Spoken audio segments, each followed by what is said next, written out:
En el año 2014 DC tuvo un gran auge de series de televisión al lanzar no solo más series para el Arrowverso sino para otras cadenas, esto en un intento de ir recuperando público porque bueno, estaban perdiendo mucho terreno, y como parte de la propuesta de series que no eran directamente de Warner sino que estaban licenciadas, tuvimos a Constantine, una serie de NBC que al igual que la película del año 2005 tomaba como base las aventuras del amoral mago inglés John Constantine, el hijo pródigo de Vértigo, pero a diferencia de la película de Keanu, esta era muy apegada al cómic, aunque por desgracia estaba bastante censurada. Y lamentablemente fracasó ya que tenía un presupuesto considerablemente alto y una audiencia media. Para que te des una idea, la cadena esperaba cuando menos 8 millones de espectadores y solo había alrededor de 5.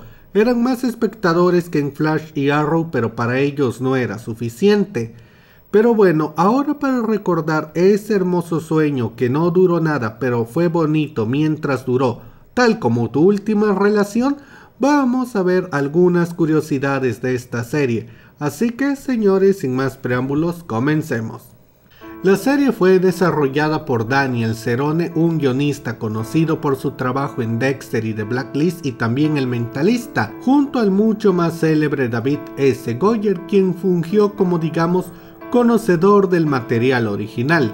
El episodio piloto tiene dos versiones distintas. La primera se filtró unos meses antes del estreno oficial y se suponía que no debía ser vista por la mayoría del público ya que era algo para las funciones de prueba. Esta terminaba con el personaje de Lip Aberney, quien le mostraba a John un mapa sobrenatural que él mismo tenía guardado y trataba de convencerlo de que podían seguir ayudando a las personas y que había un gran misterio suelto allá afuera. John, tras un poco de resistencia, aceptaba unirse a la cruzada, pero al instante se revelaba que todo era al revés.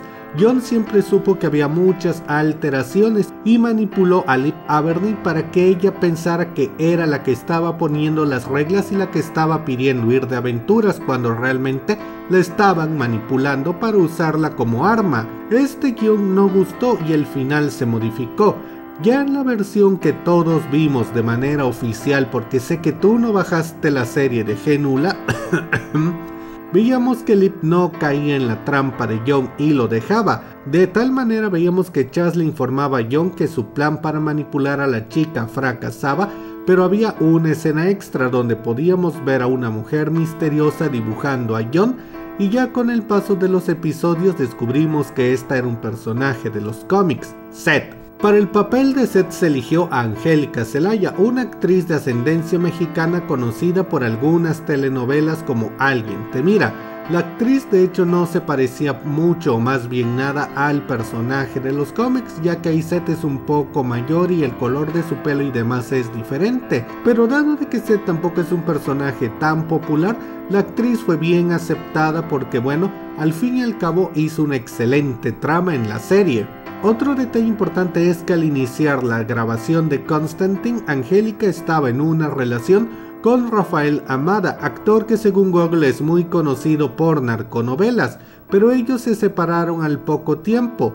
Las malas lenguas de hecho dicen que esto sirvió a que Angélica le fue infiel a Amada con el actor Matt Reeves, quien interpretaba a Constantine en la serie. Para el papel de Chas, el incondicional amigo y sidekick de John, se eligió a Charles Halford, un actor que era muy conocido por haber sido el asesino en serie Reggie Deluxe en True Detective. Tras el final de la serie, el actor de hecho se ha mantenido algo vigente en la comunidad con capa, teniendo apariciones menores en Lucifer, Supergirl, Agentes de Escudo y dando voz al Erradicador en La muerte de Superman parte 2.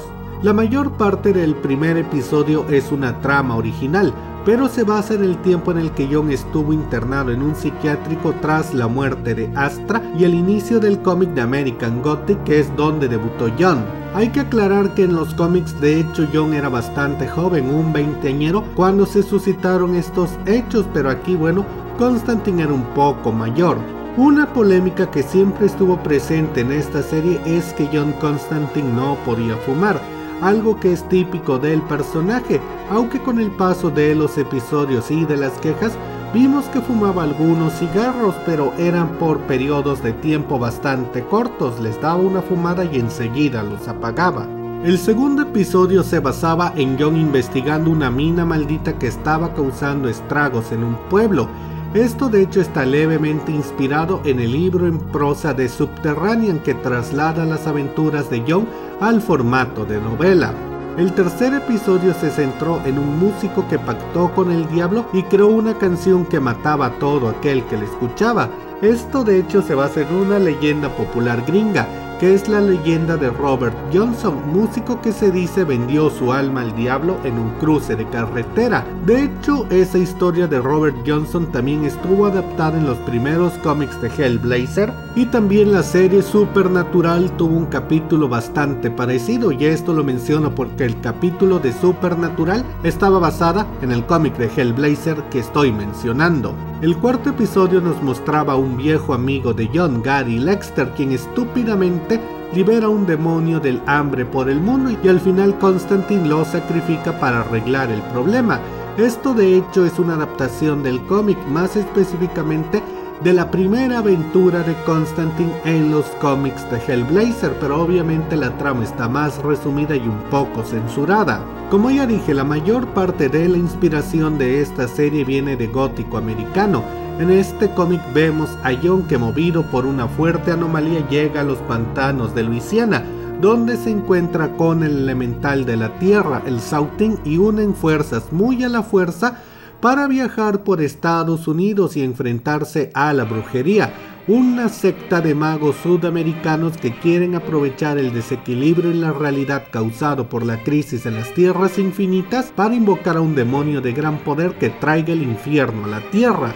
Como se darán cuenta, más o menos hay semejanzas en lo que vimos en la serie, solo que Sautin es reemplazado por Chaz y Seth porque no pudieron conseguir los derechos del elemental. En el cómic de hecho Jon también une fuerzas con Richie Thompson, con la monja Anna Marie y con algunos amigos que le quedan vivos para enfrentar a la brujería. En esta serie y después de la cancelación se confirmó que esa idea era cierta y que Richie Thompson y la monja Anna Marie, que sí habían aparecido en la serie, iban a regresar para el final de temporada junto a Papá Midnight y a Jim Corrigan, quien iba a convertirse en el espectro, y había planes para alguna versión de Satana. O sea, íbamos a ver a la Liga de la Justicia Oscura uniéndose para detener a la brujería, lo cual sería una especie de power up al final original de American Gothic, pero por obvios motivos esto se va a la lista de cosas que nunca vamos a ver.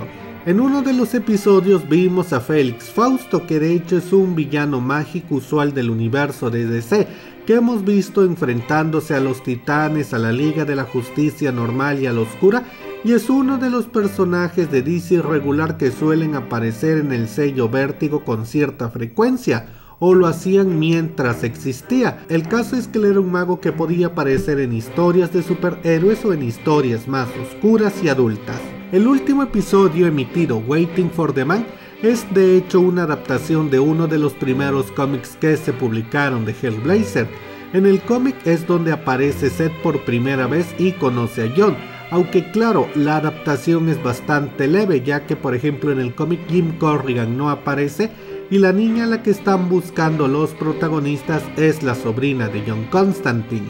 El pasado de Seth nunca fue totalmente explicado en la televisión, pero se supone que su familia son la Cruzada de la Resurrección, una peligrosa secta que intenta usar a Seth para que sea la madre del anticristo, y es la razón por la que ella escapó de la cruzada.